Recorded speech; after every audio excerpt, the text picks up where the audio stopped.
All right, we're going to take a look at the latest U.S. Open leaderboard. Mike Weir taking the lead here.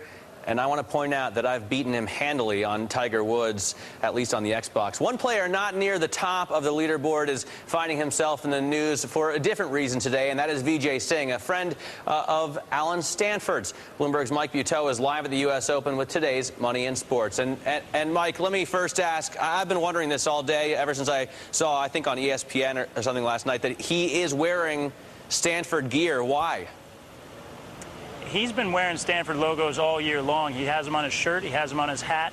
He had them on his bag. Now, I asked back in February, I spoke to his agent at the World Match Play event out in Tucson, right as the Alan Stanford news was breaking, and I asked him, is he going to continue to wear it? He said at the time he was going to talk to him about it, and apparently he did talk to him about it, and he's still wearing the logos. Talked to him just the other day again and said, how long is this going to continue? And he said, there's no contract. He's not being paid. So why he's still wearing them, you can only surmise that perhaps it's just out of loyalty to Alan Stanford. Perhaps he thinks that he is innocent. This is something Vijay hasn't talked about, but his agent was tiptoeing around, and he is still wearing the logos on his shirt and his hat today here at the U.S. Open. All right, he used to have the logo on his golf bag, right? But he got rid of that recently. What's the story with that?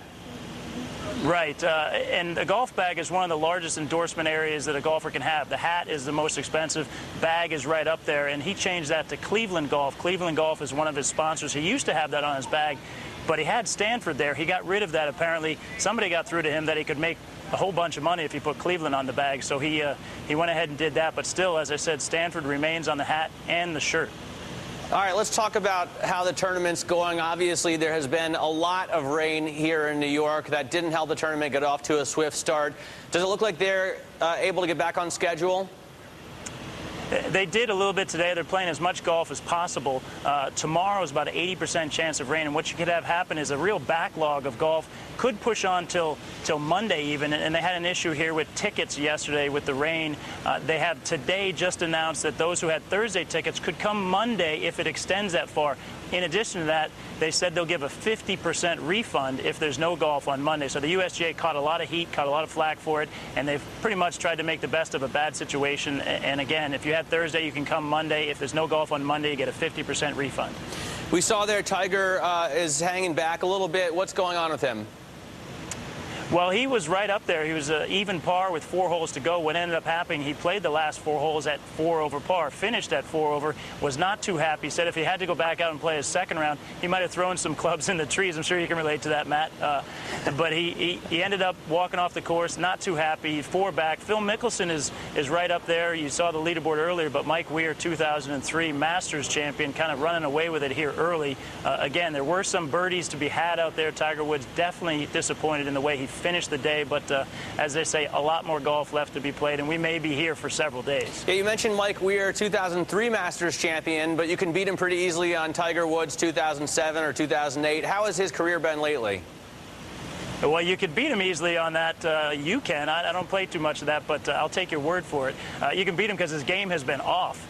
His game has been kind of, he went through some swing changes, he came back, and apparently he has figured out his swing changes. I know a lot of the Canadian media that follow him look at him and say he's been very inconsistent. This is a day where he has been very consistent. So, again, he has some experience to pull on with the 03 Masters win, and we're seeing some good play out of him today, but clearly he had been struggling over the last few months leading into this, so a bit of a surprise for sure. Hey, what does the sponsorship look like for golf? Because we've seen, interestingly, Callaway shares fall to a 52-week low today, and you'd think, you know, in a recession, maybe golf isn't the easiest sport to pick up. Absolutely not. If you're looking at a title sponsorship, which the PGA Tour might be looking at a lot of title sponsorships that come up for grabs, you're looking at about a $5 or $6 million hit. Now, that's the title sponsorship. You also, sometimes on top of that, have to pay about $1 million in other costs. And really what they're looking at, they had the automotive industry, they had the banking industry. They don't have those industries anymore. They're definitely shying away. So the PGA Tour could be in a real jam going forward. Right now, they haven't canceled any events. Last week, the Stanford St. Jude, yes, it was sponsored by Stanford. They reduced their purse by $500,000. That's kind of unheard of, but they haven't canceled any events as of yet. Definitely a slippery slope going forward, easy for me to say. All right, definitely easy for you to say from Beth Page Black, apparently very slippery there. I kind of hope it goes on to Monday, because then we get to keep you on Monday's show, right? You'll stick around for this. You got to call somebody. I'm supposed to go on vacation. My wife's going to leave without me. But I would look forward to spending Monday with you, Matt. All right, if you can't do it, Mike, I will come out to Bethpage and fill in for you. It looks like a pretty cool job. Mike Buteau there, Money in Sports.